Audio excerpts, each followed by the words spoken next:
Brought to you by the Rugby Outlet Mall, equipping you for freedom and connection through rugby. Find out more at rugbyoutletmall.com.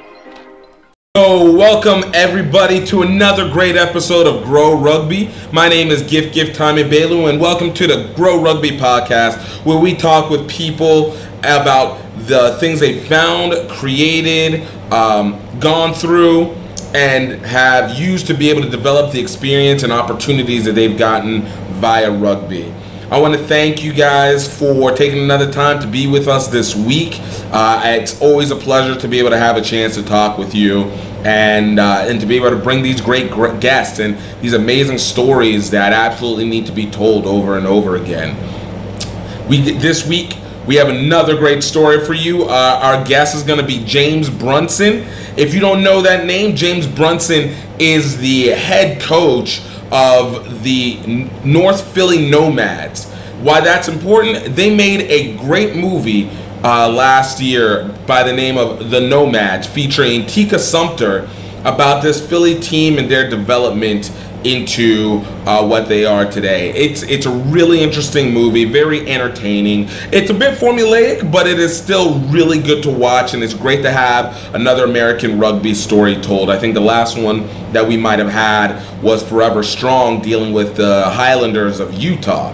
So this is another great depiction of rugby, another sustainable one. And this was a great interview with a guy who is another amazing rugby evangelist, as we like to say, as my friend Grant Cole used to say, called the rugby evangelism. And you guys are going to really enjoy this.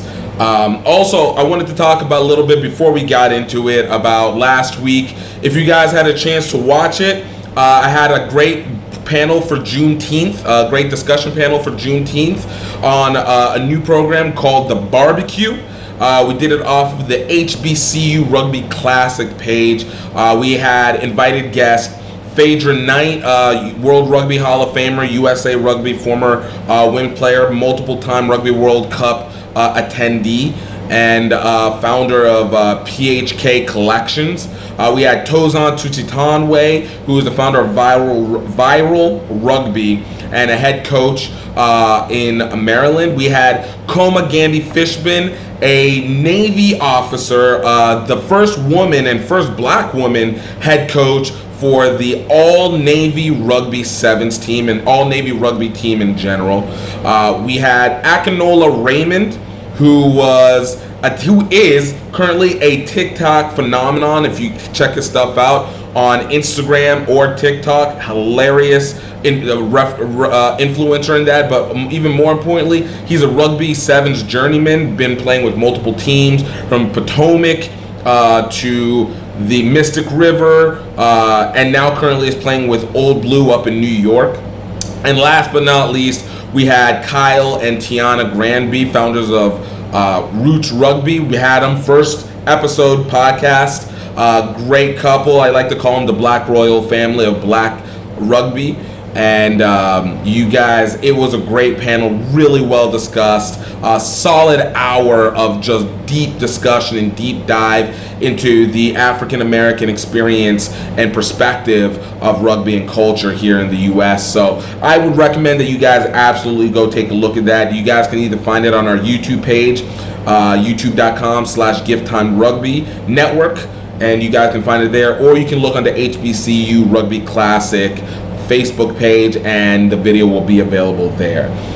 But it is definitely worth to listen to. It was so fun to be able to moderate. I thank these guys so much for being a part of this whole situation, and can't wait to do it again with bringing in new guests and getting new perspectives next time around. We probably won't do it again until maybe August or September, but I think it's going to be a uniquely beneficial experience for everybody who gets to attend and listen. And of course, thank you to everybody who watched it originally and then will subsequently go check it out and learn from it after it's all said and done, because it's so important to be able to get these perspectives.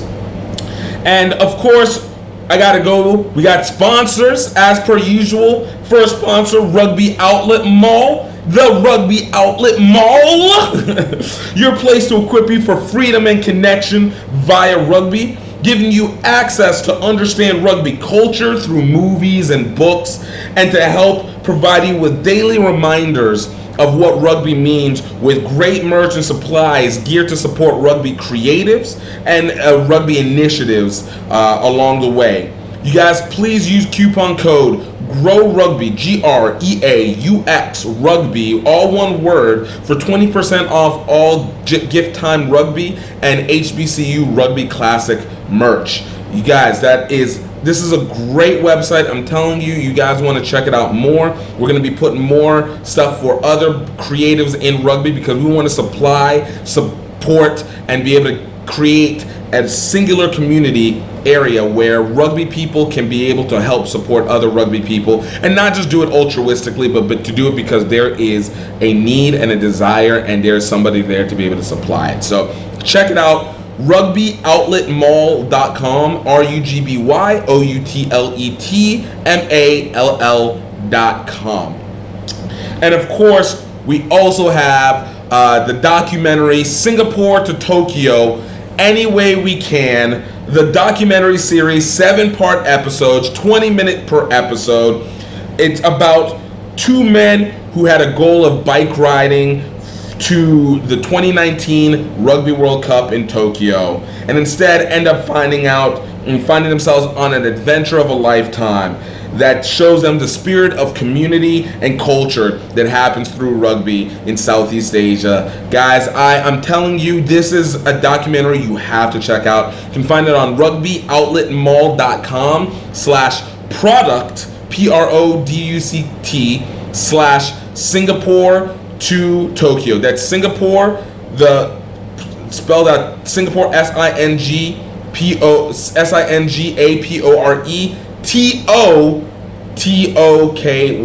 Singapore to Tokyo. rugbyoutletmall.com/product/Singapore to Tokyo. And you guys absolutely go check out this documentary. I'm telling you, it is worth the purchase. It is going to be you're going to enjoy it. You're going to learn something new, and I'm not gonna lie, I was part of it, so there might be a consideration that there is a bias, but there's not. It is genuinely a great documentary. I watch it like I wasn't a part of it, and I even teared up at it, being like, yo, I can't believe this actually happened. So definitely go check it out. Definitely make your way and recommend it to friends and family if you have a chance. So with that being said, hey, I don't want to hold you guys back any longer. I hope you guys have been having a great week, and will had a great weekend. But here is our illustrious guest, James Brunson of the North Philly Nomads. Enjoy. Grow rugby, grow rugby, grow rugby, grow rugby, grow rugby. All right, welcome everybody to another great episode of Grow Rugby. I got another amazing, truly VIP guest coming out of Philadelphia. I'm gonna start calling him movie star, because this man's been amalgamated into something great that will last lifetimes. James Brunson of Philadelphia Nomads. James, man, thanks for coming through. Thank you. Appreciate you for having me. Thank you for the very eloquent introduction, I guess is the word I would use. A lot of hyperbole, but we'll go with it. Let it wash over. Just let it wash over. That's what they had to learn, right? Sometimes you gotta learn to accept the accolades. Amen to that. Speaking of which, it was funny. I have to honestly say, it was from the announcement that movie was being made, The Nomads, whenever you guys came into my mind, because came into my line of sight, because I knew about Simon Gratz, right? But like somehow whenever I looked up Philly rugby, I hadn't seen the Nomads. So then when it came, they're like, oh, they're making a movie. Oh, they got Tika Sumpter on it? And I was like, yo, let me look these guys up. And I was like, yo, wait. I didn't even just like it kind of blew my mind, to say the least, because we've been around for a minute. We've been around for a minute, a couple, I guess 2 variations. The one thing they do hit on with the movie is that the district closed about 40 some odd schools here, but we were in one school, Vaux, running 7s when the district closed. We scrambled to figure out what our next move was. we ended up linking up in the school, Ben Franklin, where the one of the co-founders, this guy Larry Conlon, he ended up going to teach, and from there we hooked in with another teacher, Lauren Murphy Sands, and they really did a lot of recruiting based out of Ben Franklin. We were able to have 15 seasons from there. Just when we started out, we were having like 10 kids, 9 kids, so 7 was the way to go. And then from there, so about 2014, we grew into the 15s program and been running since. So everything with us started around 2011 with the 7s, and then 15 started 2014, changed our name to the North Philly Nomads and went from there.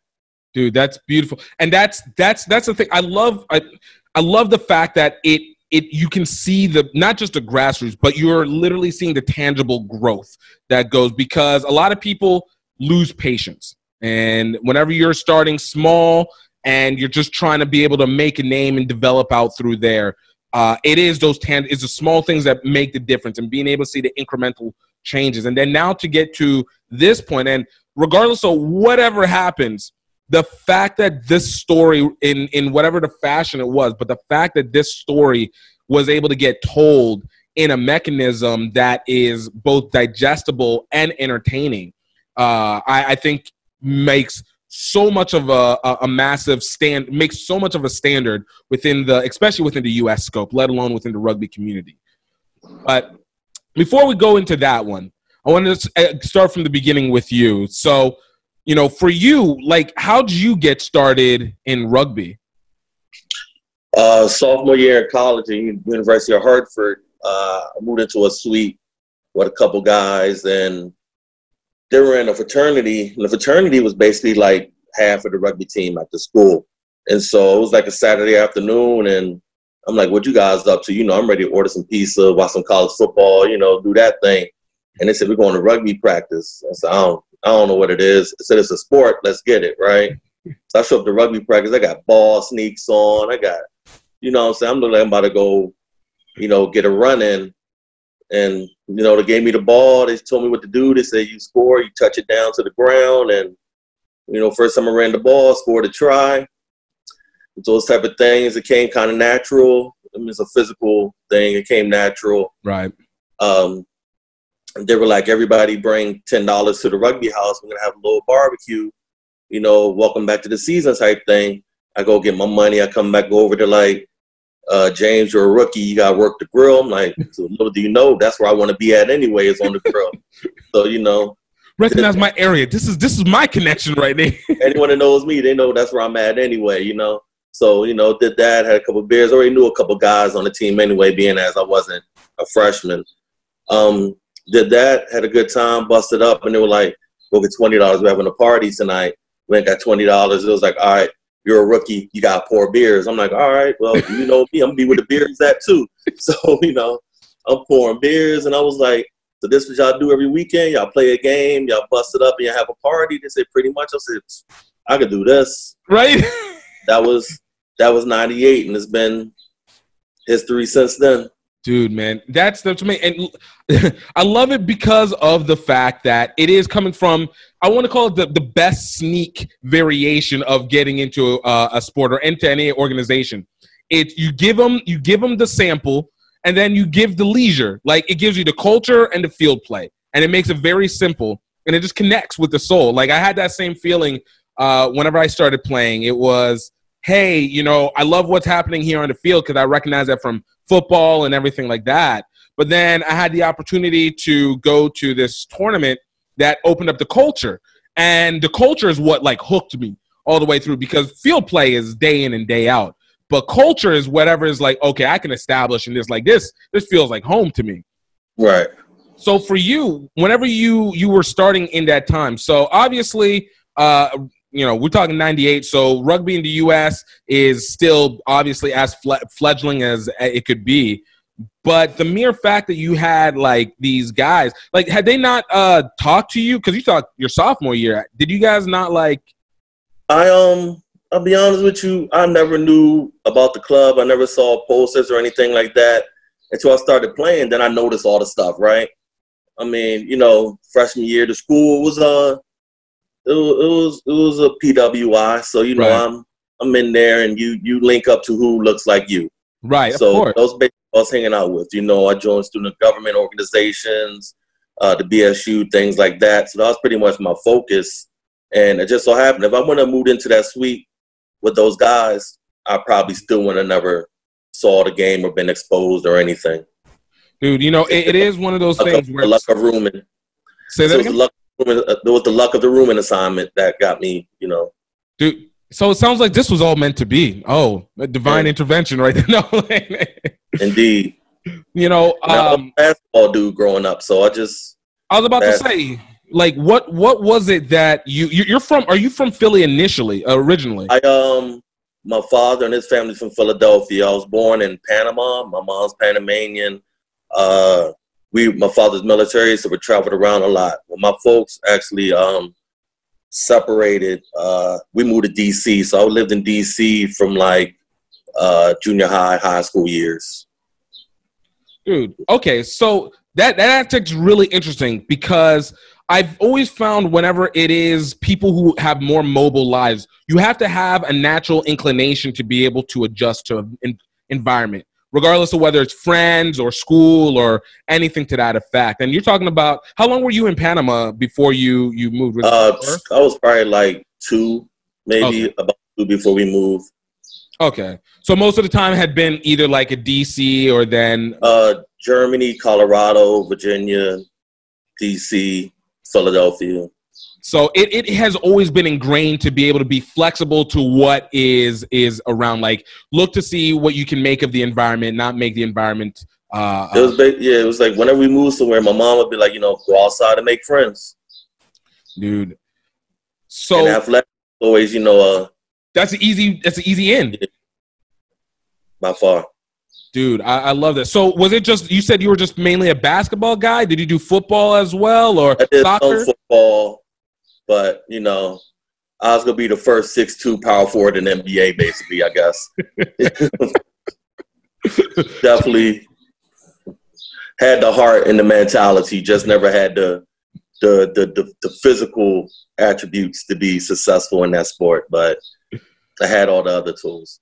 Look, 6'8" mentality, brother. 6'8" mentality. So I went back to my high school and I told the AD, Coach saw him playing rugby. He started laughing. He said, "You played basketball like a rugby player." So that was me. I was the guy giving the hard fouls. I was taking charges. I was diving on the ground for loose balls. That was me. I had a Dennis Rodman mentality playing basketball. See, look, again, I will say it again. Clearly, this was meant to be. One way or another, you were supposed to lead into this point in some way, shape, or form. I guess so. It all worked out for a reason. So whenever after your sophomore year, you played at Hartford. And by the way, do you know Ryan Ginty? Because I think he went to University of Hartford too, out of Hartford, Connecticut. What's his name? Ryan Ginty. He runs Next Level Rugby. If I see his face or something, you know. It's wild. It's just interesting because I know he went to University of Hartford up in Connecticut, and that was the same one. So maybe there's something about this little area that seems to create a very interesting rugby dynamic out of it. But what I was going to ask, after your sophomore year, you had this connection in there with them. Was it just you kept playing? Was there any stoppages, or did you just keep playing with these guys through? Once I started playing, I haven't stopped till this year. And only nature stopped it. If anybody that knows me, they'll tell you, if it's something going on rugby-wise we playing, you call JB. He'll suit him up. He's out there. That's always been my thing. That's, until physical limitations, it started getting harder every morning to get yourself back up. And I figured, 40 was a good time to stop playing. That was a nice round number. It gives it a nice increment, good increments. I can divide it by 5. I can set it up. It just looks good overall. Right. No, I do find it interesting. I wonder. So, based off of your past experiences, moving around, coming from a military family, did you always have an inclination towards positions of leadership? Because to get to a point, and it'll get to where we do with Philly, but was there always this inclination towards leadership where you start things, you have, this kind of leading the way kind of situation? Honestly, no. And people don't believe this either. I'm like a shy person, always been like a real shy kid. Mm-hmm. So I always like wanted to participate, always wanted to be involved, but I always just wanted to play my role, play my part. And I think I naturally grew into more self-confidence, more self-awareness that made me more vocal with my teammates and things like that, that made me be more so of leadership type of person, extremely demanding of my teammates type of guy, but like I told them, if I get in your face, it's cool. I'm not telling you anything because I want to lose the game. You know what I'm saying? I don't want to lose the game. Anything we say is because we want to win the game, Dude, and that's what like the passion with constructive criticism always seems harsh until you actually realize what is being said, because it's coming from the place. I would do the same thing. It's coming like, I'm doing this too. I just expect it to come from you as well, Right. If I feel like you're not doing what I know you could do, right, you're not better than anybody. Like, right. Come on, dog. I know you could do that. I know you can hit that hole. I know you can make that pass. I know you can make that tackle, because when we're at practice, you do it every time. Like, this is the time now. This is the time. Like, that guy across from you is not better than you. He's not stronger than you. He's not faster than you. He's just saying that he wants it more. And I know he doesn't want it more because I see you every day. Right. So when was the point when you started playing where you started feeling like this sport makes sense? Because everybody has like that early stage where it's like, yo, I can run, I can hit, but that kind of connecting piece where it's like the pass, being able to see the field and understand it. For you, how long did it take for you to get to the point where you were like, this is more than just an instinct. I can intentionally kind of see what's happening now. To truly like understand the game, 5 years ago, maybe. I was just out there. Like, it was first, it was just natural ability, athleticism. I would ride those things and always grow. Always had a willingness to grow. I'm always asking my coaches, but why would we do this? What's this? When I was a back, always want to know what the forwards were supposed to be doing. I became a forward. I always want to know what the back plays were. Because I wanted to be the best player I could. But in the beginning is what it is. He's put him out on the wing, give him the ball, let him score. That pitch and hole. But yeah, 5 years ago, I really started really understanding the game. And I think it's because I had to put on my coach's lens and start really looking into, different things, being able to be a better coach. So I really started reading up more and studying more, and I think that really helped me get a better understanding of why does A lead to B, lead to C, etc. in the rugby game. That's so interesting to me, mainly because of the fact that as you go, like you're at this point, you're starting to move and you're going to end up making this program, but you're just working off of skill. You're just working off of pure talent. And obviously there's a base understanding. Let's not go crazy. We always at least have like, okay, I know I need a pass. Oh, we get, flow of movement. But just early on, like to go from going to college to setting up in the club and then like, hey, I want to make a difference in my community and doing that and still trying to feel like you're still a student of the game. I think that changes so much on how we go about the philosophy and the physicality of this game itself, right? Yeah, it's I think the more you open up your eyes to all the different aspects of anything you do, the better you become at it. You got to just immerse yourself into it wholeheartedly just to get the best out of yourself and the best out of everyone around you. No, word. So when did you start playing in Philly? So after Hartford, what happened next?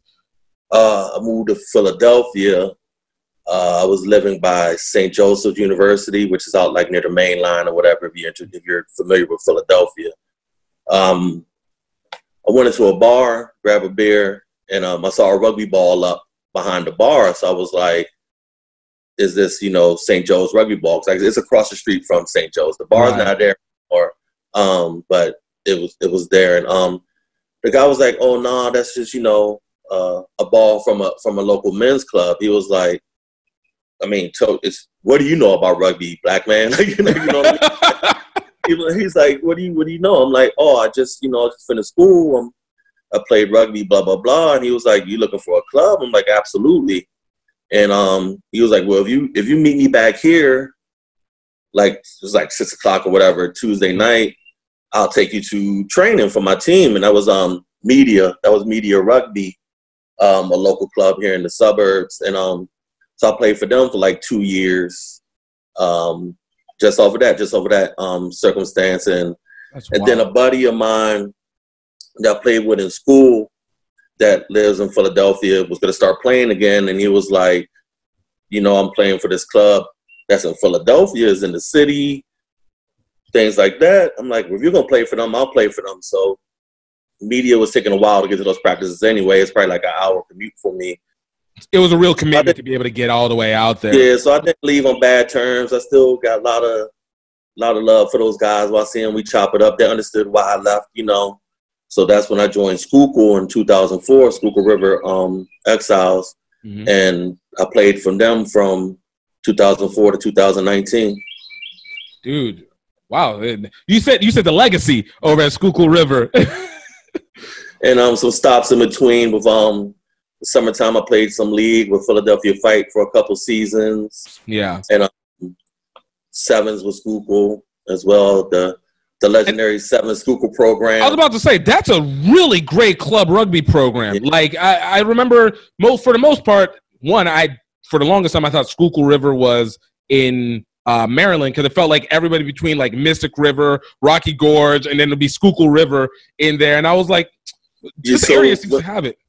When our sevens program first started, it was basically Schuylkill guys and, like, Baltimore guys and a couple, like, little teams around here and there. And we would like meet. They'll have like a practice in Baltimore, like on Tuesdays by themselves, or practice by ourselves here in Philadelphia on Tuesdays. We'll get together on Thursdays and meet at the tournament. We did that for a couple seasons, and then those guys probably like washed out. Right. Probably when I should have washed out as well. You hold strong, Jay. You hold strong. You know, I got that bug, man, and it's hard to crush that bug. And so they started doing their thing down there, and we just started focusing more like on the Philadelphia area. They developed like our under 23 program, started getting a lot of college kids in and stuff like that, and grew the sevens program into what it is now. So if you're playing sevens in this area, it's the team you want to play for, you know. Right. So what was it like being able to find the talent? Because I think it's we know New York, obviously there's a population in between Old Blue and Nyack. They're able to make a lot of leeway in terms of the city. Philly is a different kind of area. Like it's one of those places that feels both small town and big city simultaneously. So the connection that you have between people is, I feel, maybe similar to how Baton Rouge is very 1 degree of separation, while at the same time, you know, it can still be very vast. So whenever you guys were looking for people, like how'd that end up working? The one thing I really started to notice when I started coaching high school was there's a lot of high school rugby in the Philadelphia area. I think Pennsylvania itself, Rugby PA, is probably like one of the largest youth rugby organizations in the country. I think only second to like what they have out in Cali or Utah or something like that. And it's just, I mean, it's real centered around the urban hub, which is Philadelphia. So a lot of the parochial schools and things like that have teams, and those kids, they get into the game early, play for local clubs, and at first, you know, they were just still running like a sevens tournament here and there in the summer just for their boys.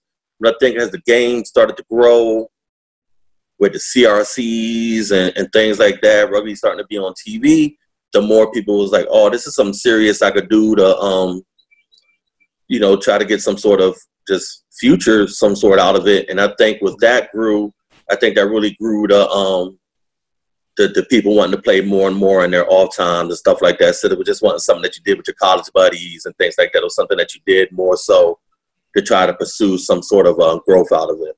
It became more of a vehicle than it is just a what's the word I want to use? More of a vehicle than just a pleasure. Right. Yeah. You know, I always ask this, and particularly when it comes with black rugby people, because I feel like there's maybe a very coinciding reaction that we get. And I want to ask before, I should have.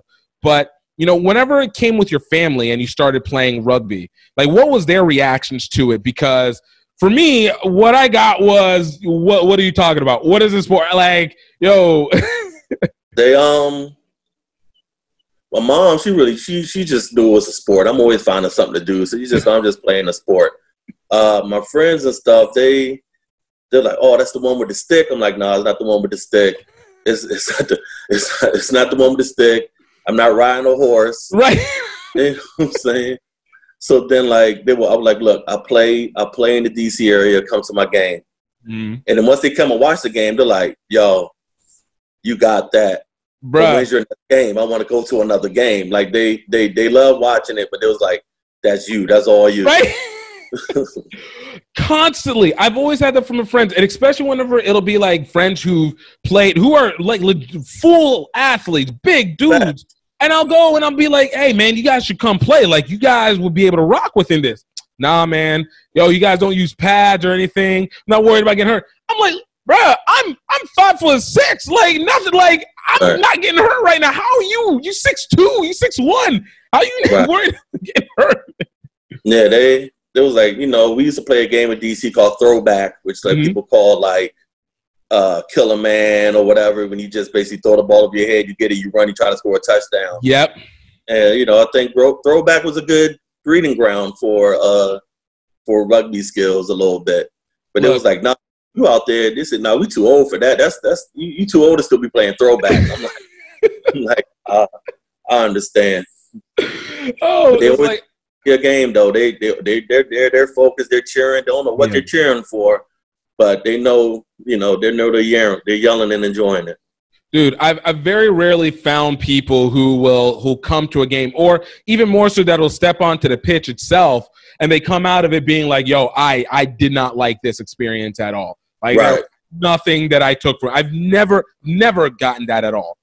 Yeah, it's even like with the boys, and we get new kids and practice and training. There's so much to do in a small window with them to like teach them skills, and more so stuff with rugby. Rugby has a lot of crazy little rules that will only probably come up once in the game. But if it comes up, you need to know what to do. You need to know to react. And so like we're pressing these things, like tired of it. But as soon as they play against somebody else the first time, you can see in their eyes, they don't want to stop playing. They like, when's the next game? When's, like, you know what I mean? Like it's like you said, it's that first time you throw yourself on the field against somebody else. That's when it really clicks in for you. Right. Yeah, facts. That's when it all clicks in. Like you could see it in their eyes. You get that rugby look, you know. Dude, you know, you had this 15-year playing, we'll call it playing career, just playing passion, just playing time period that you just recently ended. But for you in that time period, when was it that you were like, you know, I can bring this rugby stuff inside the community, inside this black community? Like what was the revealer that kicked in for you? I wanted to coach. And there was like a couple openings for like some colleges and a couple high schools in the area. And I was gonna look into it. But then it was actually presented to me that there's a group of kids, this guy, like I said, the gentleman Larry, was doing like basically like running around doing like rugby games with a group of kids. And it was like, they need a coach, they need a rugby guy to come in there and teach them how to play. I'm like, I bet, where is it? And it just happened to be the school next to the school I worked at. Nice. And the practice field was the rec center next to my school. So it was like you said, it's something that's been leading me on my path this whole time. It was like, we're going to find you a team, and the team's literally where I'm at all day. Yeah, facts. And so I went out there and I seen them all, and I was like, no one else is going to coach these kids but me. Right. No one else is going to be able to like I said, I'm in a school all day. I'm in a school all day. I speak their language. I know what they say. I know that. I know what they're saying when they say something. Don't think I know what I'm saying. Like, right. And I'm like, I know how to speak their language. I know their accent. I know where they're coming from. These kids are me. I am them. Let's go do this. Let's connect this thing. So I got a little coaching stuff under my feet.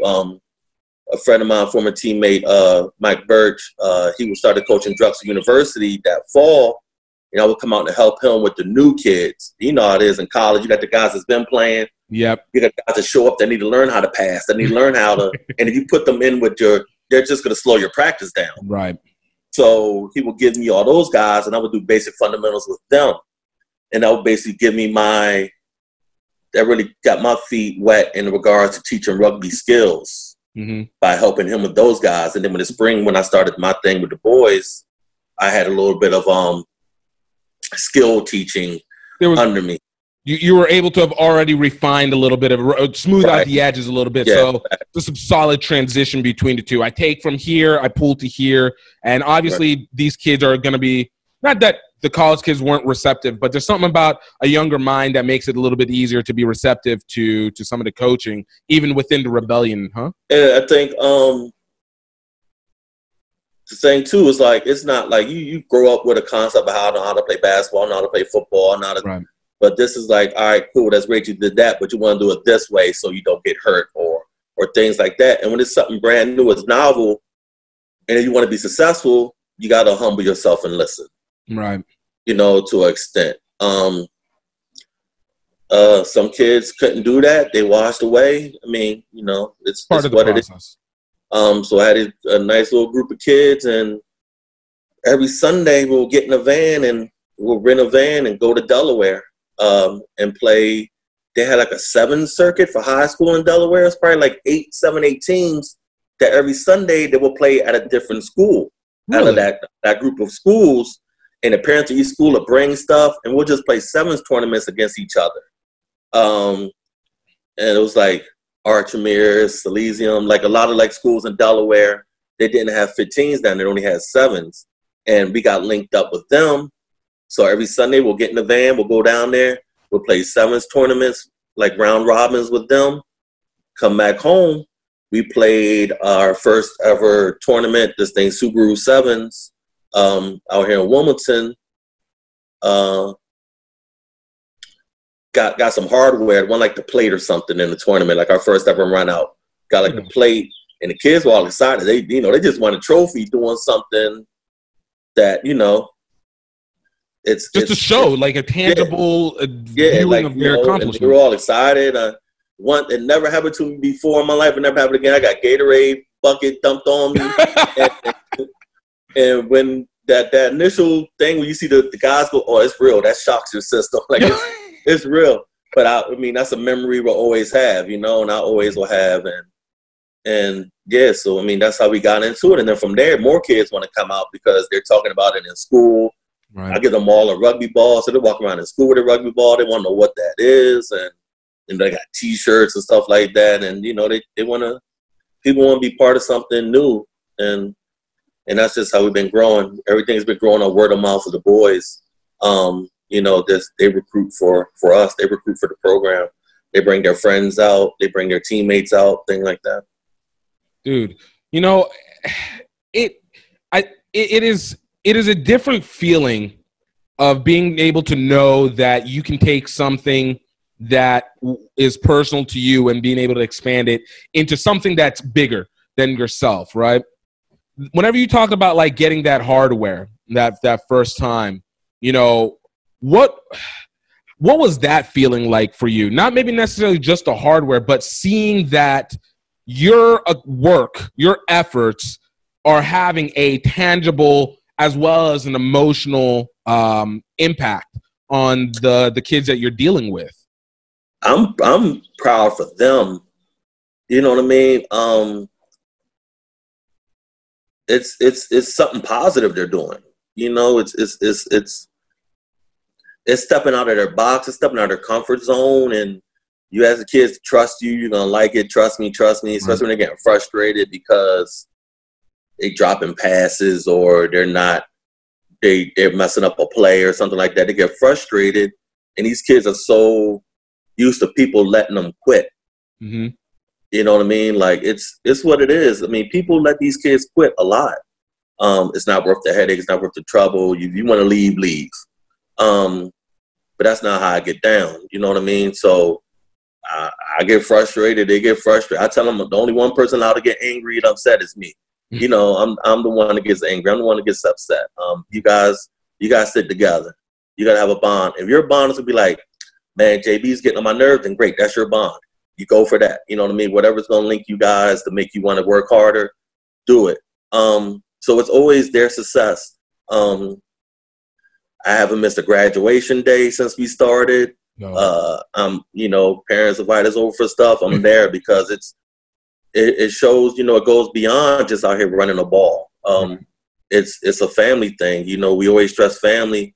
We always stress when we're going to be there for you, and you gotta show what you say. And any success they have, I feel like I'm successful at that point. And so it made me feel good. It made me feel proud, man. People congratulating them and people coming up to them at the tournament. They were like, how do all these people know who you are? I'm like, because I talk about you guys. I'm like, wait till you see my boys. And it was like, they felt like they were celebrities walking around because people knew where they were before they even knew who they were. You know what I mean? So it's pride. Anytime someone's successful, it's pride. And then a lot of kids go on to do a lot of things with rugby, with life itself. And I'm proud of each one. If you make all conference in college or you got a promotion at work, it's the same level of pride. You know what I mean? It's the same level of pride. Dude, that's a lot of humility and altruism that comes from that. Like, because the level of patience, like you said, you don't let these kids quit. Like, a lot of people let them quit because, like you said, not the headache or whatever, but to be able to recognize the value. And I've always found, and you know, what I used to do, or I do on the side, I guess day job, whatever you want to call it, you know, has always been around properties. And one of the things that we've done whenever we would rehab properties is my family would always have a tendency to use people within the neighborhood. And one thing I'd always really recognized was how tremendously skilled and intellectual everybody was, contrary to what people would try and say about like hood areas or anything like that. You go in and you talk to everybody and you're like, yo, like, you are legitimately talented. You know, what happened? And obviously you find it's environment. There's a series of reasons. It starts sometimes environmentally. It's not having people on your side. It's the negative backlash that innately hits you. And so it takes a moment for you to go, okay, I see, let me recognize this value. How do I be able to bring this out? But to get to that point of recognizing it is an awareness in and of yourself. So for you, was that something, again, something that you always had, or something that you developed with time? I always look for something to do. I'm an only child. When you're an only child, you move to different neighborhoods, different cities and stuff like that. Like I said, you have to go out and find friends. You have to go out and find stuff to do. And I've been signing my mom's names on permission slips and applications for the longest time. I'm assigned myself up for sport league, after school programs, church, school, like all this stuff, just forging my mom's name on it and just going. And she'd be like, where's you going? I say, I got a basketball game. She'd be like, you know, lived here a week. How you get a basketball team already? Like, you know what I mean? Like, so I've always went out and looked for stuff to do. But the one thing with these boys is, like you said, you only really see how far you can see down your street. Right. You know what I mean? And so for them, like, it's a lot of talent. These kids got a lot of talent. I had a kid on my team that played for me, and I just knew he was just a dumbass, just a jokey, playful kid. Right. I go to his graduation. This boy was a salutatorian of his class. I'm like, dog, how are you smart? Like, you know what I mean? Like, you're a fool. And like, but they got hidden talents that you don't know, you know what I mean? Right. And I'm like, man, you just kept the wool over all our eyes. Because I was surprised when I seen that boy go up there and start giving a speech. I'm like, what are you about to talk about? You know what I mean? So it's like, it's things like that. Like, they got these hidden talent, all these things that's within them. But it's like you said, is there someone there nurturing them? Is there someone there pulling out of them? Always tell people, if you go to a restaurant, you're about to order, and all you see is what's up on the blackboard, or you see what's on the special sheet, that's all you get to order from. Right. But when it comes to you and bring you a menu, they know there's so many other things I can order from. There's so many more options. Excuse me, I really think our kids only see the special sheet. I gotta hustle. Right. I gotta play ball. I gotta play football. I gotta become some sort of entertainer. Right. Or these are the only options I gotta do. I gotta work at Wawa or whatever. I'm like, nah, dog. There's more to that. Turn the page. There's so many more opportunities. There's so many more options, and that's what we try to show our boys. There's a lot more to that. If you're into this, man, let's go. This is the lane. This is the lane you want to do this. You know what I'm saying? You into this type of thing? Let's go. You know what I'm saying? You like computer engineering? You want to be a graphic designer? Bam! I got 5 teammates to do that. Let's go. I'm about to link you up with somebody. They're about to be your mentor. They're about to be this. They're about to be that. Because you need that. You need that. There's nobody's story has ever said, I did it all by myself. Facts. If you could find me the person whose story was, I did it all by myself. Ain't nobody ever gave them a helping hand. Ain't nobody ever introduced them to somebody. Nobody ever put them the right way. Then you're a hell of a man or woman, because that doesn't happen. I also think they're probably lying and not telling you the full story. That doesn't happen anywhere. Everyone has had somebody point them in the right direction or give them mentorship or gave them guidance or something like that. Everyone has a network. Everyone has a village. And we just got to put people in line with it. And they're not willing to put themselves out there. So we got to be the ones that link them up sometimes. We got to be the ones that show them, like, there's more you could be doing. There's more you should be doing. Let's get it done, you know? Right. You know, I think one of the things that I've started recognizing as I got older is, you know, there was always the kind of concept of like youth is wasted on the young. And obviously the premise of that is that whenever you've gotten older, you got all these experience. Now, you know, you're not able to give your body into the same way. But what I've learned a lot is there's a value now that comes from maybe not you actively doing it, but you utilizing your experiences and your connections and your knowledge of how to utilize these experiences and connections to help the young, particularly because it also feels like so much of these characteristics tend to repeat. Like, have you ever watched, and this was something that I maybe experienced, you know, talking with a bunch of high schoolers and dealing with them, but have you ever experienced it where you're talking with one of the kids, you know, and you're like, yo, I remember that guy when I was a kid. Like, I know that guy almost to the point. All my boys, they always remind me of somebody I grew up with, someone I know. And that what, like, I'm like, dog, I've seen this movie, man. Trust me. Like, I know which way this could go. You know what I'm saying? You got the same mentality, the same thing, you see it, you know, it things repeat themselves, you know, but it's like, who's going to put that stop on it? Dude, you know? and that's where it ends up coming into, like, that's why I'm a big advocate when it comes to people like, yo, you might not be an active, you know, player, might not be using your body, but yo, your experiences mean something. This stuff is crazy repetitive. Like, it's not just fashion that keeps bringing itself back every 20 years.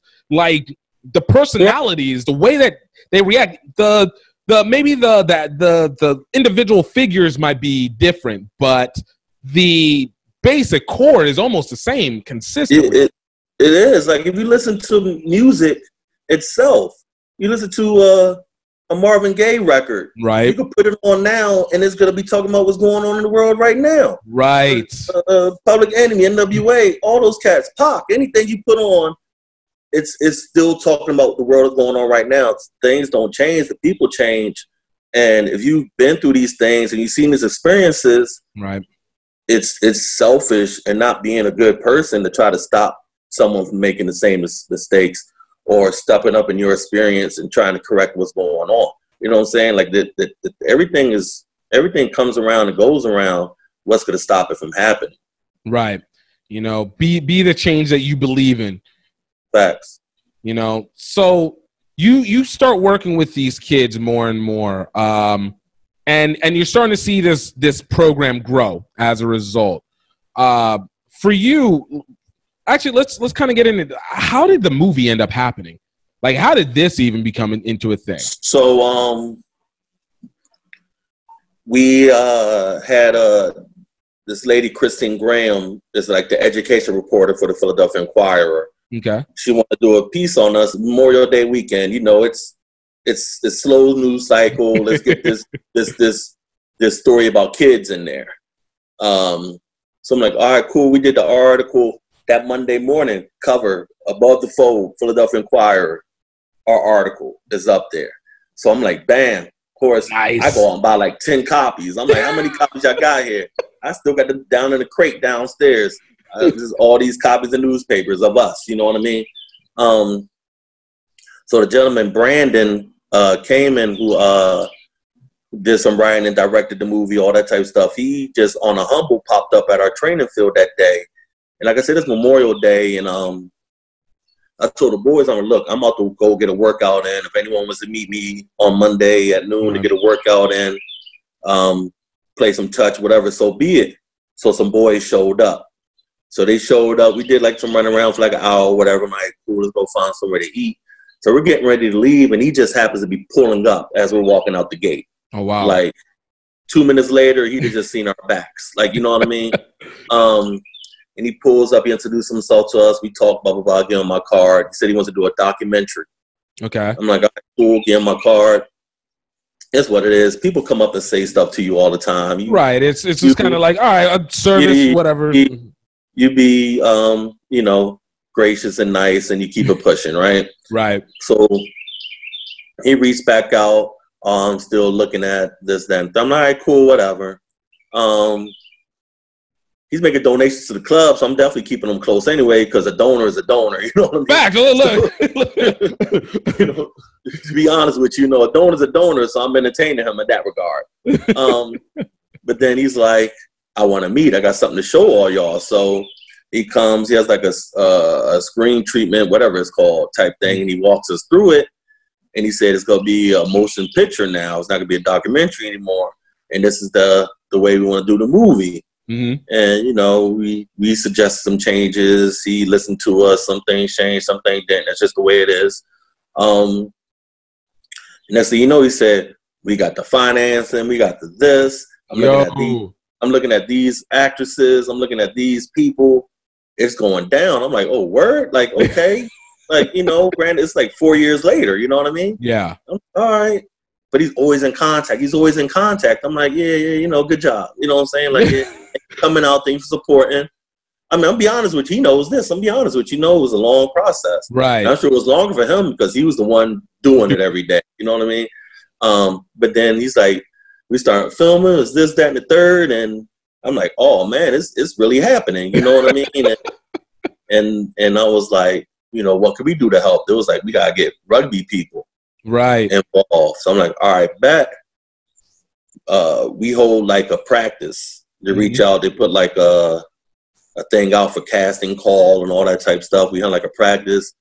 I'm going to like college tournaments, giving out information, trying to get all these people to move. I know a lot of coaches. I know a lot of people in the area. Like I said, I played football. I played rugby in the area for 19 so years or whatever. Like, you know what I mean? So it's like, I know plenty of people. You have a tendency to get that network together after that amount of time. So, you know, people, they're coming out. My teammates, people I played against, they're all coming out. And I'm like, cool. I'm running them through drills or whatever. They want to see how they look. They want to see how they look on film, those type of things. I'm running drills, and every time they ask me, who do I like? I'm like, all these guys that I know I like. You know, no biases whatsoever. I'm like, if you ever get an opportunity in life that you can put somebody down, you got to put them on. You know what I mean? Like, it's what it is. So I'm pointing out people I know, people my teammates, people I might have played against you once. I know you. Yeah, that guy's good. Let's get him in. So if you look at the movie, all the teams and stuff, it's literally like it's a 1 degree of separation, like type thing. I'm gonna play it against you at some point, or you play with me. But the one thing is, the Nomads themselves, that are actually involved in the movie. I don't know if you saw the movie or not. Oh, I did. You have? Yeah, I saw whenever it finally hit on Amazon, and I saw the one person I know, Jonathan Hines, was the one. Yeah. So Hines is a teammate of mine. He was one of the he's one of the nomads in the movie. Another young man, Sergio, a Spanish kid, that's one of the nomads. Mm-hmm. He's actually an original nomad as well. Nice. And another kid, Ryan, who always has like a scully on his head, and a little facial hair. He's an original nomad as well. Nice. And then one of the kids, that's with Raekwon, one of the bad guys, the kid that's always smoking a black and mild, the tall, skinny kid. He's also a nomad as well. Dude, he's a good actor. I'm gonna give him props. Like, he played that well. I was like, all right. And the funniest thing about him is the nicest, silliest usually how it person goes. in the world. And I'm like, look at we call him little baby Taj because he's that type of personality, right? Like, you just want to give him a noogie or something. Like, he's just like a little kid. I'm like, look at this kid. He's like a bad guy. Like, you know what I mean? It was so hilarious to us. Like, we're watching the movie, we're laughing because he's a bad guy and he's playing a bad guy very well. He's very menacing. So that was a blessing in itself that we were able to incorporate some of the kids into the movie, and we was able to get a lot of people that are rugby players in the Philadelphia area. A lot of people that have actually supported the Nomads were able to be part of the process as well. Dude. The practice field that they practice at, that's our actual practice field. So the dirt patches you see in the middle, that was not for dramatic effect. That is what we rock out on. You know what I mean? So it was interesting. It was interesting to see like the whole Hollywood twist on it all, to be like the production tent, seeing what's going on. You show up to the practice and people are all like, oh, it's a pleasure to meet you. And like I said, I'm a very confident, very boisterous person, but I'm also like kind of like shy. And it was just really like, all right, everyone has to stop coming up to me. Like, I'm not, I'm just JB. I'm not this guy guys think I am. You know what I mean? Like, you need to recognize your celebrity, Jay. You need to recognize your celebrity. One of my coaches was like, man, you got to go with it and just accept it all. He told me that a long time ago, and I just always got to remind myself, like, just accept it. Like, these people see something that you guys did, and they see what they feel is greatness in it, and you just got to let them acknowledge it and just accept it. So I've gotten better at that. But it's weird, though, when you got all these people coming up to you, stopping what they're doing, putting what they're down, and just want to like, come shake your hand. Like, I'm like, all right, I'll go with it. And then, you know, Tika Sumpter wasn't a bad person to get a hug from either. You know what I mean? I was gonna say, look. I was gonna ask, like, what was it? What was it like getting to meet Tika? I'm not gonna lie, like she's been on my crush list for many years, and so this is very, very beautiful woman. Very nice to talk to. Yeah. It's funny. So I'm talking. I see her like mimicking me as I'm talking to like the people because I'm very like hand. That's why I'm trying to like hold my hands right here because I want to see like the whole. Let it be free, Jay. Doing this, yeah.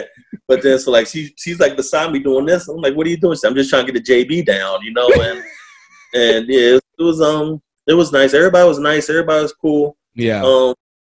It came out. It was a very entertaining movie. It's great to see the way they. as with anything, there's some Hollywood to it. I was gonna say, what was the story like for you guys? Because I remember when I watched it, and obviously I knew about you, and so when I watched it, I was like, "Yo, isn't James supposed to be in this in some way, shape, or form?" I was like, "Okay, maybe we're just using Tika as that placement." And then like the story they had built around her character as this like rugby player who had all this potential but ended up becoming a teacher ultimately. I was like, wait, how has nobody in USA Rugby ever talked to? I literally put this on Twitter. So it's like, I was like, how has nobody heard about this person? I was when our original article came out, the one 2014, USA Rugby and everybody, they were blasting it everywhere. Like I was getting reached out from a lot of people like, oh, I saw this thing on USA Rugby, all this, how could I donate? How could I do those type of things? I'm like, dang. we got to put like a real sponsorship packet together now. Like we had to get like it gave us a kick in the butt. Like we got to get a little bit of professionalism along this thing, right? that and then like the movie did the same thing. You know what I mean? Right. Like we already had things in place at that point. It's like with anything though, man. Like, you know, it's there's so many organizations coming up now, like a recent of late, they're doing a lot of great things for kids that Right. I don't want to say we got forgotten about, because that's like negative, but it's like there's so much more going on that you don't even have to focus on us anymore, because there's so much more great things going on. It's and out that's of sight, like out of mind. Yeah, and that's like a positive thing in that too. Like there's a lot of great organizations, like the Hyde rugby thing and the thing they're doing down in Memphis. I've been looking a lot into.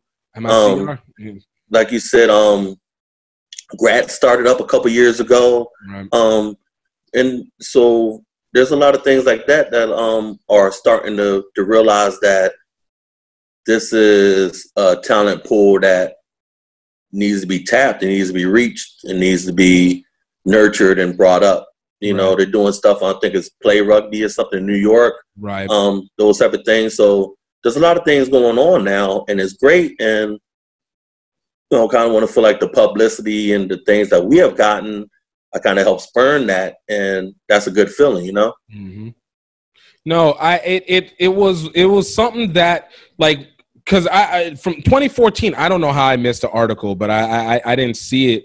And then whenever it was the movie, it was such a welcomed component to me, because one, it was something that I considered as a unique look. I think it reminded me of what Stuart Crone out of Los Angeles with ISEF had been doing with his documentaries. He'd been making these documentaries of their trips going overseas, and had put one called Red, White, and Blue, or all something to that effect.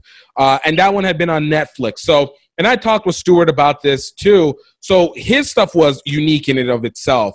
And then whenever you guys presented yours, and it came as a feature film, and I don't think we'd seen anything like that since Forever Strong with the Highlanders, who are kind of now, I'm not going to lie, seem out of sight, out of mind. But I was like, I'm so happy that we're getting this next perspective of this feature film of rugby, especially when it comes to the American rugby story. Because like you said, there's so many stories. There's such a well that needs to be tapped into. That's not just an athletic well, but it is an experiential and a cultural well that opens up. And when you get this movie, it's like, okay, we're starting to bring that out, because it makes it no longer saying this is just this out of the norm situation. It's like, oh, there's a commonality that we can find between them, and it happens to be utilizing this medium known as rugby, this tool of rugby. And now we're getting to tell this rugby story that, you know, you and I get to experience whenever we're playing, but most people, until they actually see a rugby person, don't even know what's happening with it. And then they're just like, oh snap, wait, there's a rugby? And then of course you guys had it on Amazon, and like that's an amazing platform to be able to just build credibility against. Right. So, right. I was going to say, so, yeah, so you want to say? Go ahead. I'm cool. Go ahead. No, all I was going to say was that, so like to be able to see that you guys had that, it made it recognizable, and it was perfect timing for me, because obviously, you know, I'm with this HBCU Rugby Classic, it was like, yo, I want to get more of these schools, particularly schools with predominantly black players, mainly because it's like, hey, you're not alone in this. Like, there are others that are out here, and it builds that network, essentially. Right. Yeah. And I mean, it's great. Like I said, it's great that through social media and those type of things like that, people have become more savvy with it. They're understanding it more. That you're starting to see more and more programs. You're starting to learn more about more and more programs. And that's a good thing. It's going to get better. It's going to get bigger. You know what I'm saying? I like that we're not the only game, because that will still be like disheartening, because it needs, you know what I mean? We need more. You need more. Right. We still need more. You know what I'm saying? Still need more. And like I see you got the Root shirt on. Oh, and when I'm telling you, I had a conversation about doing something like that Roots thing in like 2006, like 7, like all those times when we would go play Washington Rugby, and Washington Rugby just always had a bunch of brothers on their team. Yeah. Always. And we would always talk about, we just got to get a black side together and just go and just win everything. We would have these conversations all the time, but nothing would come for it. And then, like, 10 years later, I see this Roots Rugby thing. I said, man, they owe me a check or something, because we had these conversations before. You know what I mean? But they were just able to make it happen. You know what's funny? I talked to this guy. His name is Ram Eddings. And he actually had put together what I think is actually the first predominantly black touring rugby squad. It was called the Grey Wolves. And when I was talking to him about it, he was literally, it was almost like you could just move. He started this in the late 80s and moved it all the way. It's still, I guess, in existence, but it's kind of ramped itself down probably the last 5 to 10 years or so. And I was telling him about this because I was like, man, with Roots, it was almost like it created that next connection of bringing it. But the obstacles that he faced then, which was, you know, they had intended, like, if they're going to go play in a tournament, they wanted to implement, like, some rugby within the community and be able to show and plant some roots there. No pun intended. Plant some roots there as well. And it was just like he was telling some of the same obstacles that we were having even to this day.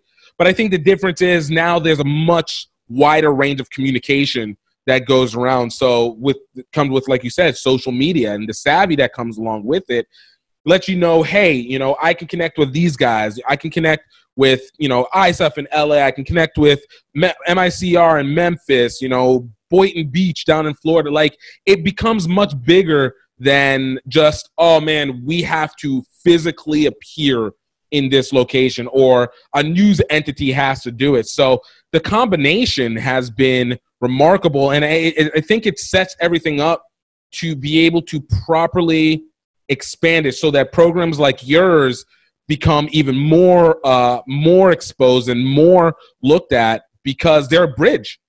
They're a bridge between the community and the opportunities that rugby provides outside, again, of just the athletic field. Right. And it's just the more, like you said, the more you interact with other people, your network grows and your opportunities will grow. You're sitting having a conversation with someone about what you do, and they're like, look, I know a guy looking for that. Like, you know, and that's just being exposed to more people, you open up your world a little bit more, and it's only beneficial. Right. It's only beneficial. No. But Root, y'all still owe me something, a singlet or something. I'm just letting y'all know. You know what I'm saying? No, you hear that, Kyle? You hear that, Tiana? All right, need to throw it over. I'm just saying, I had this idea like 13 years ago, sitting at the drink up. We had this conversation. Oh man, it's the last thing I love. Actually, one of my kids went to London with them and played. This kid Keon McLeod. He's one of our Nomad kids. He went and played with them, and he enjoyed it a lot. So it's a wonderful thing. It's a wonderful thing what they're doing. I'm proud of it. No, it is a remarkable program that was the best way of putting it. It will have a deep set into the growth of rugby, without a doubt, because I think there's always been, you need to be able to create a connection between culture and rugby. And I think especially whenever it's creating that American style, and this is where all this really all comes in. You know, I think sometimes right now we kind of are, you know, overseas light. You know, it's kind of like we take the bits and pieces that have been successful from these other programs around the world, and then we're kind of bringing them together, and this is what we create as American rugby. But as we get more and more savvy into this rugby and it's become more focused on it, I think within the culture itself, it starts to feed into establishing the identity, and that actually means American rugby, and really taking from all the pieces. So from what they do, what you do, what these guys do out, Shane and everybody, it feeds into establishing the identity. And then, of course, everybody who puts these high school programs together feeds into that identity more and more. And you actually start to see the revelation of what would be identifiably American rugby, how it plays on and off the field, and then obviously how it syncs in with the rest of the world's rugby? By far, it's got to, put our flag down and make ourselves be known. And I'm all for it, man. I'm all for it. Dude, I love it. So last kind of questions. With the Nomads now, you guys got the movie out. You guys, I see it constantly still being pushed on Instagram, and we try and push it ourselves. Like, what's the next moves? What's next for the Nomads and for yourself? In regards to what? Just general, like in general, in general, and on field, off field. On field, I was looking forward to this season. We really only had 3 returning players, and about 15 extremely eager players. And I was really looking forward to see, like, what could this group of kids that never played rugby before, because you see them at practice, and you can see the natural things they could do, but, like, man, let's see them do that in a game. And then, everything shut down the Friday before our first game, and just been where it is. So you try to stay in communication with them. You try to send them workouts. You try to do, like, wellness checks and things like that, just to make sure everybody's still good. So just looking forward to, rugby here is in the spring. So hopefully by the time that comes around, everything will be figured out with the way everything's going to work. Right. Still trying to get something for the young ladies, some sevens or something. I'm always trying. I always end up with like three or so young ladies that want to play. They want to be around. We let them practice with them, let them hang out. They're kind of like the team managers sometimes, but it's like I want to try to find something for them. It's just always just getting enough numbers for that. You know what I mean? Another thing, just possibly going to be like another documentary type piece that might come out. Knock on wood, everything works out right with that. That we've been in communications with. Just give like a more aspect into like the kids and their lives and what we do on a daily basis and things like that.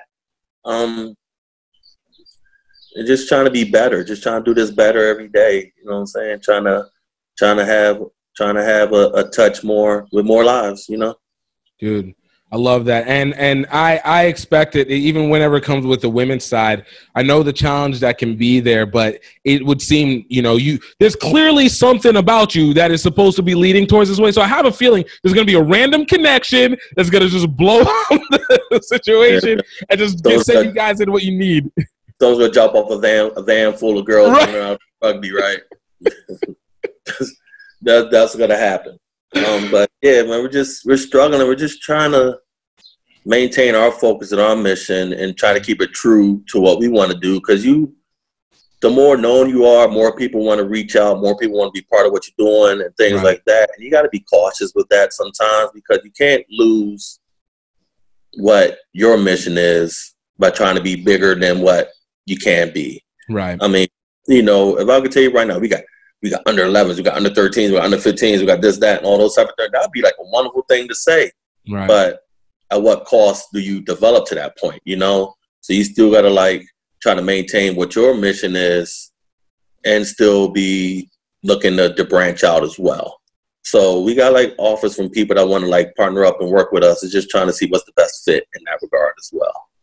No, that's legit. And that is as true a statement as ever. It's so easy to be able to look flashy with the big stuff. But when it comes to the management, like what is it pulling? Yeah, you could have all these programs, but are you developing anything or are you just having it for show? So it's awesome that you, again, that wonderful foresight and awareness that you seem to have allows you to say, hey, look, let's just take this in the bits and pieces that it should be. Yes, sir. So that's the growth. That's the growth we got going right now. Hopefully be able to make it to the HBCU Classic. Oh, you guys are gonna be down there at some point. I'm gonna find a way to get you guys down there. That's the next truck that's have to pull up and drop something off for us. The Brinks truck. Yo, Brinks, look, it's okay. Like all the money's insured. Don't worry about it. Got to pull up for us to make that happen, but we're gonna find a way. No. I believe it, and like I said, it's one of the things that being able to create something like that and to be like, yo, let's just try and find a way to get everybody some way, shape, or form. It helps. As the saying goes, a rising tide lifts all boats. Like, I feel like it's going to be one of those situations where one helps and it affects the other, and we're able to see these interconnected pieces all come together. So I will not say I can't wait until you guys come. I say I'm just waiting whenever you guys finally get down. I know you guys will already come. I'm just waiting for you guys to finally be able to get down. Yes, sir. We're looking forward to it. Just want to show some love to our Nomads family, Larry, Coach Kate, Coach Murph, everybody. They're all part of this. I'm the one who usually gets all the conversation piece in regards to it, but they do so much, and nothing will happen without them as well. So it's one family. It takes a village, as we like to say, and so we're all in this. I'm just the charismatic, adorable face of the whole situation. Oh, that's a thing of beauty, man. Like that's so awesome. James, where can they find you guys at? Where can they find more information about the Nomads? We have the Facebook group, North Philadelphia Nomads, U19RFC. We're on Instagram, North_Philadelphia_Nomads. We have the Twitter, NPU19. Those type of things. You could check out the movie, The Nomads. Is on Amazon Prime. You can order DVD for the website, all those type of things. Movie posters and all of that. Google us. There's a lot of history about the program. There's been a lot of media, print media, and the things that have been put out about us. A lot of our history. Read up on us. We got an interesting story. But I know it's not more different than any other program story. We've just been blessed with the opportunity to share ours. And that's what it is, and read it. If you're feeling frustrated with what you got going, you might feel a little down, think it's not working. Read up on it and get yourself remotivated or whatever you have to do, because, when you're working with kids, like I said, I know it's going to be frustrating, I know it's going to be trying, but we're all trying to do the same thing, and that's grow this game and give our people a new lane to express themselves. Dude, I love it, man. I love it.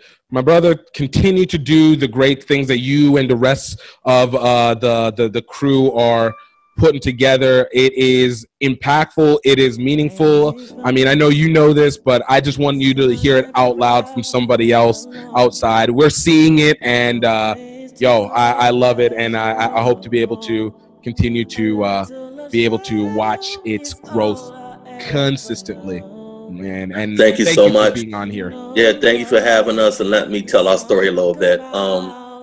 Keep up what you're doing, man, exposing everybody to these different things that we have going around the country. It's a voice and a platform that's very appreciated, and you're filling a void, and you're doing a great job doing it. Thank you for doing what you're doing. Keep up the good work. Dude, thank you.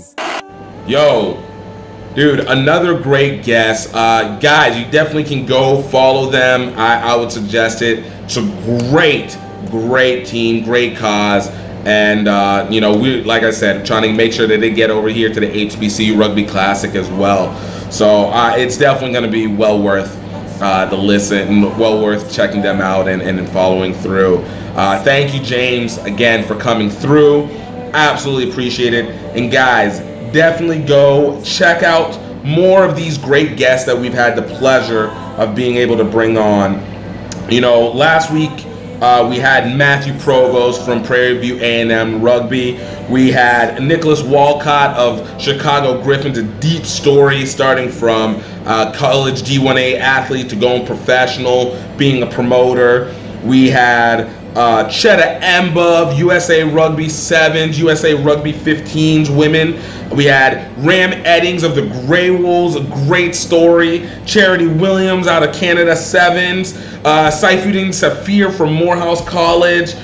Blaine Scully, USA Rugby. Angela Elena from the Swiss Rugby team. Yo, we've had so many great people. Chise Belu of Pedal, a company trying to help you get scholarships if you're a high school student going to college or you're a college student in the moment. We had the great Phil Theo, we had of USA Rugby, Raheem Vital and Mike Toussaint out of Prairie View A&M.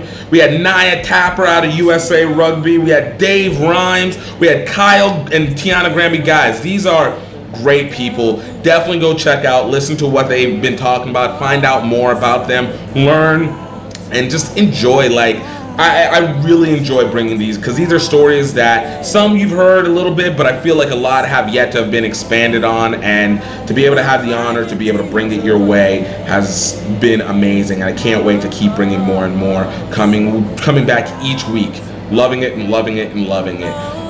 But most importantly, thank you guys for being a part of this and taking a listen.